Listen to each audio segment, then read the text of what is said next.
Alo, eshitaman. O'g'lim, yaxshimisan? Ishlaring yaxshimi? Onangni mazasi yo'q. Otang ko'mbir, dori-darmonga qishloqqa pul yuborsin.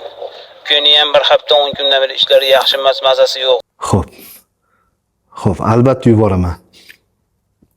Faqat nomerda sal adashdingiz.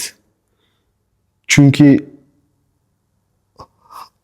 otam olamdan o'tganiga 1 yil bo'ldi. Ey bolam, ming bor uzr, qarshilik ko'rsin. Nomerda yana adashib turibman.